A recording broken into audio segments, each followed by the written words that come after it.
Hello students, आज जो हमारा टॉपिक है डिस्कशन का, उस टॉपिक का नाम है उत्तरी भारत में धार्मिक तूफान यानी रिलीजियस फर्मेंट इन नॉर्थ इंडिया, भक्ति और सूफी परंपराएं। हमने चैप्टर का नाम है। बच्चों, इससे पहले आप पढ़ चुके हैं बहुत ज्यादा इंपॉर्टेंट टॉपिक। इस टॉपिक में आपने पढ़ा हुआ है कि दक्षिण भारत में या साउथ इंडिया में कैसे रिलीजियस चेंजेस आ रहे हैं। रिलीजियस चेंजेस का क्या मतलब है? रिलीजियस चेंजेस धार्मिक परिवर्तन का मतलब है वैष्णविज्म, शैविज्म, अल्वास, नैनास एंड वीर शैव मूवमेंट यानी लिंगायत मूवमेंट। ठीक है, तो दक्षिण भारत में 8वीं शताब्दी से लेकर के 13वीं शताब्दी तक बहुत सारे परिवर्तन होते हैं। जैसे अल्वार और नैनार भक्ति संतों का उदय हो जाता है। वो लोग अपनी कविताएं लिखते हैं लोकल लैंग्वेज में, तमिल लैंग्वेज में। फिर उनकी जो लोकल जो भजन होते हैं, पोएट्रीज होती हैं, उनको फिर धीरे धीरे करके पॉपुलर कर दिया जाता है टेम्पल्स में।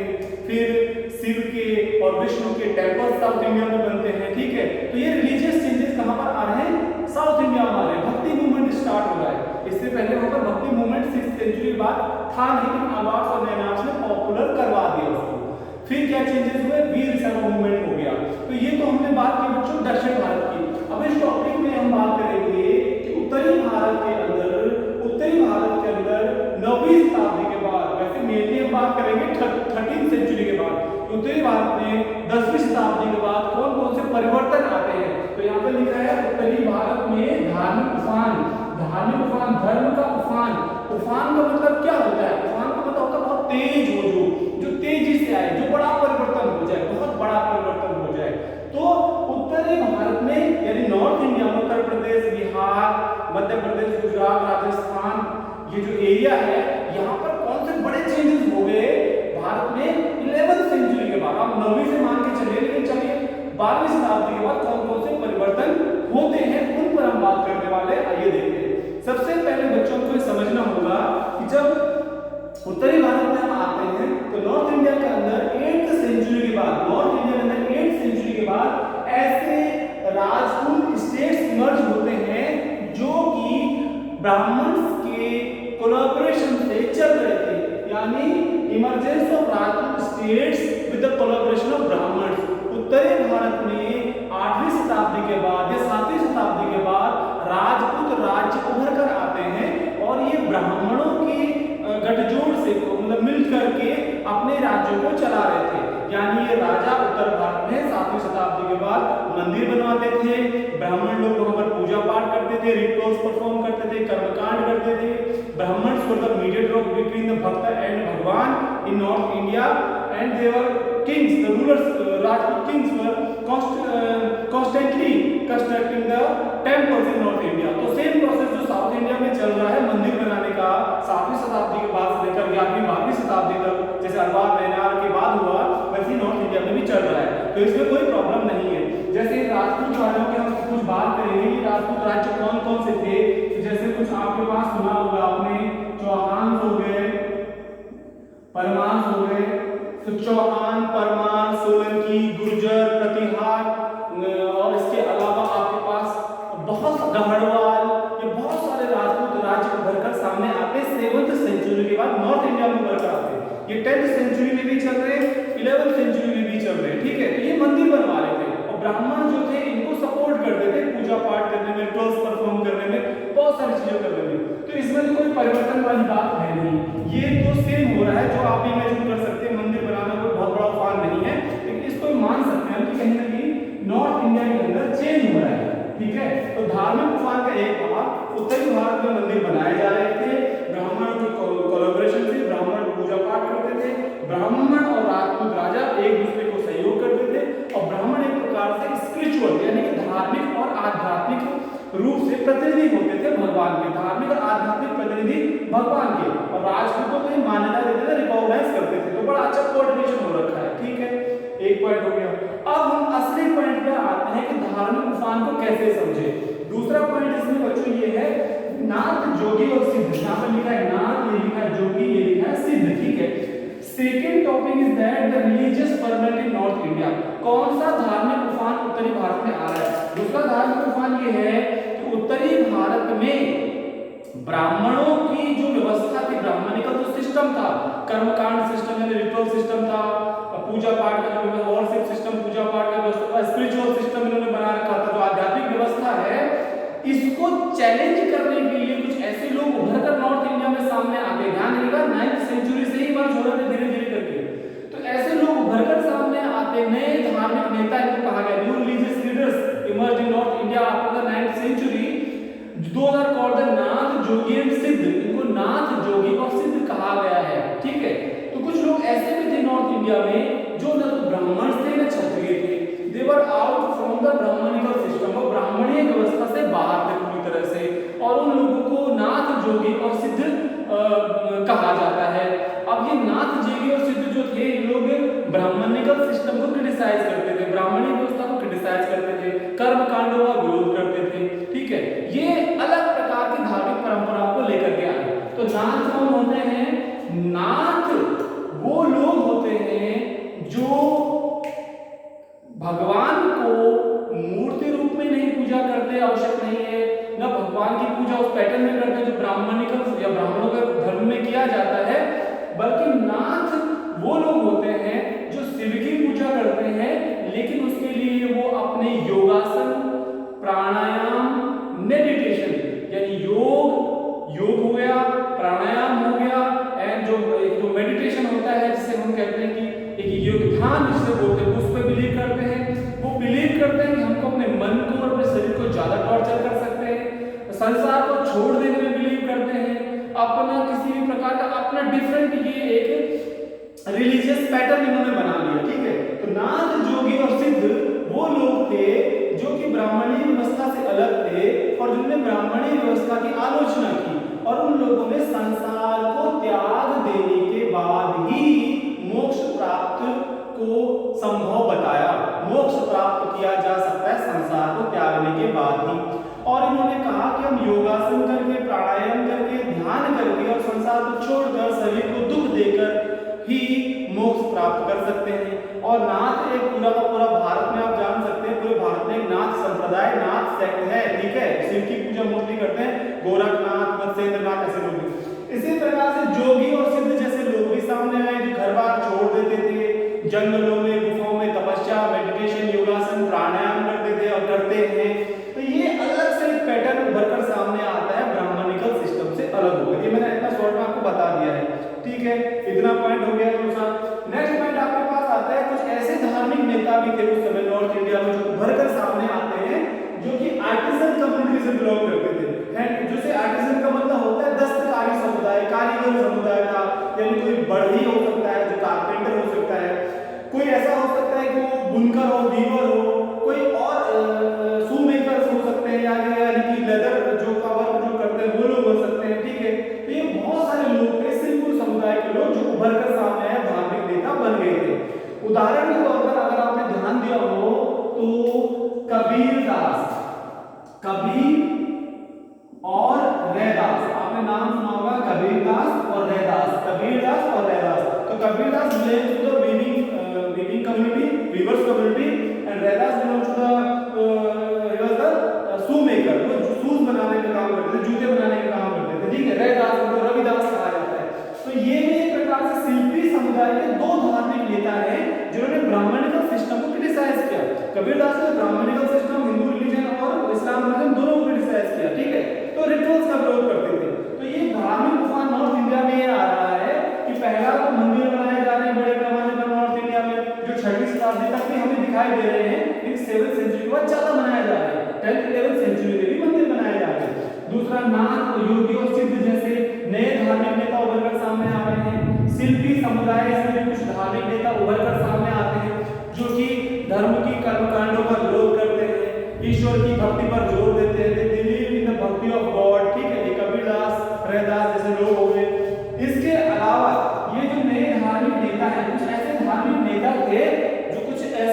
नेता थे जिनके विचारों का प्रभाव पूरे समाज पर पड़ा, और उनके जो काम थे वो ऐसे थे जिनके आधार पर आज के समाज को भी नई नई चीजें मिलती हैं। एग्जाम्पल के तौर पर हमारे सामने गुरु नानक भी एक ऐसे धार्मिक नेता थे जिन्होंने वेदों को चुनौती दी, वेदों को चुनौती दी, पुराणों को चुनौती दी, ब्राह्मणीय व्यवस्था की आलोचना की, मूर्ति पूजा को क्रिटिसाइज किया कि no do not do the idol worship, criticise the different demerits of Hindu religion. इन्होंने सब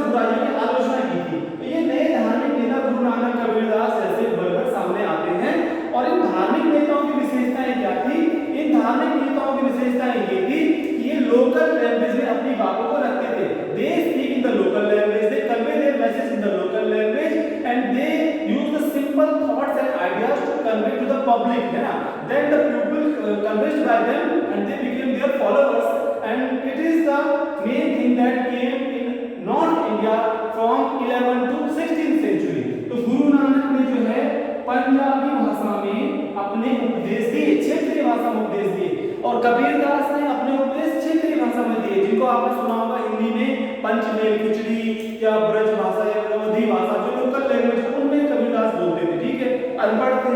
इसी तरह रैदास ने सिंपल लैंग्वेज में बोला। मीराबाई हो गई, ये कौन लोग थे? ये सिंपल और साधारण लोग थे, पर इन्होंने क्या किया, पूरी को पूरी कम्युनिटी खड़ी कर दी अपने पीछे, लोगों को खड़ा कर दिया कि हमारे पास थॉट्स हैं, आइडियाज हैं, विचार हैं, क्रिटिसाइज किया रिलीजियस की गलतियों को, ठीक है। तो गुरु नानक ने अपने विचार जनता के सामने रखे, नए विचार रखे, क्षेत्रीय भाषा में उपदेश दिए और कहा कि जो है, जो ईश्वर है वो एक है, जो God is one, God is formless, God का कोई आकार नहीं है, मूर्ति पूजा बेकार है, कर्मकांड नहीं होना चाहिए, बलि प्रथा नहीं होनी चाहिए, छुआछूत नहीं होना चाहिए, जाति प्रथा नहीं होना चाहिए। तो ये क्या है, ये नॉर्थ इंडिया के अंदर मध्यकालीन भारत में, in the medieval India, in that is a very big change because too many religious leaders are coming into the society, ठीक है, ये चीज हो गया। अब जो है हम आखिरी परिवर्तन की बात कर रहे हैं, जो सबसे बड़ा परिवर्तन नॉर्थ इंडिया में होता है और जिस परिवर्तन के कारण नॉर्थ इंडिया की पॉलिटिक्स, नॉर्थ इंडिया का सोसाइटी बहुत बड़ा इफेक्ट उस पर पड़ता है, और वो इम्पैक्ट है यहाँ पर जो आपके सामने लिखा हुआ है, तुर्कों का आगमन, तुर्कों का आगमन, इस्लाम का आगमन, the emergence of Turks and emergence of Islam India, या इसको हम जो कह सकते हैं इस्लाम केम टू इंडिया, ठीक है। अब हम एग्जैक्टली ये बात करने वाले हैं कि भारत में 13वीं सदी के बाद क्या हुआ धर्म के मामलों में, इसके मामले में, धर्म के मामले में क्या हुआ 13वीं सदी के बाद मेनली। तो भारत में 712 डेट मैं आपको बताता हूँ, यहाँ पे लिखा 712 में पहली बार एक मुस्लिम कमांडर ने, अरेबियन था, अरबी था, उसने इंडिया का एक पार्ट था उस समय अरब का, सिंध जो पाकिस्तान में, वहां अटैक किया था। धीरे धीरे करके गजनवी, गौरी वगैरह अटैक करते गए, ये बातें आपको मालूम होंगी, ठीक है। तो 12th सेंचुरी में, 13th सेंचुरी में, 13वीं सदी के अंदर जब इस्लामिक रूल इंडिया में स्टैब्लिश हो जाता है, तो भारत में एक नया रिलीजन आ जाता है जिसको इस्लाम धर्म कहते हैं, और फिर इस्लाम के आने के बाद यहाँ पर कुछ और चेंजेस होने शुरू हो जाते हैं और लोगों पर उसका इम्पैक्ट पड़ता है। कुछ लोग इस्लाम में कन्वर्ट होने लगते हैं, इस्लाम को अडॉप्ट करने लगते हैं, उसकी टीचिंग्स में बिलीव करने लगते हैं और अपना रिलीजन चेंज कर देते हैं। तो तुर्कों का आगमन, तुर्क जो है 11th क्लास में पढ़ चुके हैं, कौन थे उसको डिटेल में पढ़ लीजिएगा, और इस्लाम। तो भारत में 13वीं सदी के बाद इस्लाम धर्म या इस्लामिक जो रूल स्टैब्लिश नॉर्थ इंडिया में होना शुरू हो जाता है, और इसके बाद धीरे धीरे करके यहाँ पर राजपूत स्टेट्स जो है उनका डेक्लाइन या उनका पतन होना शुरू हो जाता है, और ब्राह्मणिकल जो सिस्टम है उसमें भी धीरे धीरे वीकनेस आने लगती है। और ये पूरा का पूरा जो आपको लिखा गया है यहाँ पर, इसे ही यहाँ पर धार्मिक उफान कहा जाता है। तो आपके सामने पॉइंट हो गए हैं। फर्स्ट पॉइंट राजपूत राज्य और ब्राह्मण, और यहाँ पर मंदिर भी बनाएंगे तो आपको लिखना है। दूसरा पॉइंट नाथ जोगी और सिद्ध उभर कर सामने आते हैं नॉर्थ इंडिया में, जो नए प्रकार के लोग थे, परंपरागत धर्म की आलोचना करते थे। फिर आपके सामने आया सिल्पू समुदाय, कुछ लोग थे जो उभर कर सामने आते हैं और जो लोग धर्म की आलोचना करते हैं, जो रूढ़िवादी धर्म था, जो ऑर्थोडॉक्स रिलीजन था उसको क्रिटिसाइज करते हैं, आइडल वर्शिपिंग को क्रिटिसाइज करते हैं। They follow in their own path, own believe in God, और भक्ति पर बिलीव करते हैं। तो कबीरदास, रैदास, तुलसीदास, सूरदास, मीराबाई, रामानंद, बहुत सारे लोग हैं जो बहुत सारे डिटेल्स इसमें हैं। नए धार्मिक नेता जो क्षेत्रीय भाषा में अपने विचार करते थे, गुरु नानक, कबीरदास, मीराबाई, तुलसीदास हो गए, जो तुलसीदास अलग करते थे, बहुत सारे लोग थे, रामानंद हो गए, बहुत सारे लोग और भी थे। तो ये नए धार्मिक नेता थे जो नॉर्थ इंडिया के अंदर अपने विचार रख रहे थे। लास्ट पॉइंट, सबसे बड़ा परिवर्तन उत्तरी भारत में धार्मिक उफान का सबसे बड़ा परिवर्तन है तुर्कों का आगमन या इस्लाम धर्म का भारत में आ जाना, या सूफी संत।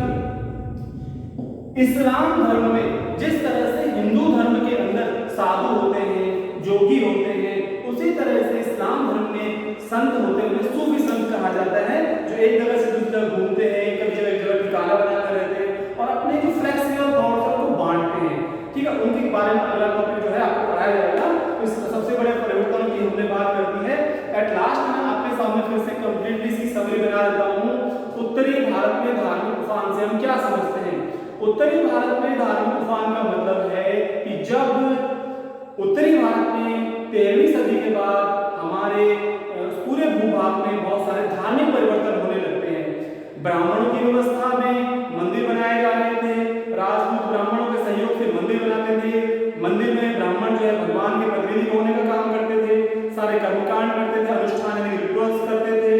लेकिन उसके बाद उत्तरी भारत में एक प्रमुख बिंदु परिवर्तन तूफान का ये है कि नाथ, जोगी और सिद्ध जैसे लोग उभरकर सामने आते हैं, जो ब्राह्मणीय व्यवस्था को चुनौती देते हैं, जो ब्राह्मणीय व्यवस्था से बाहर थे और जो अलग अलग समुदायों से थे।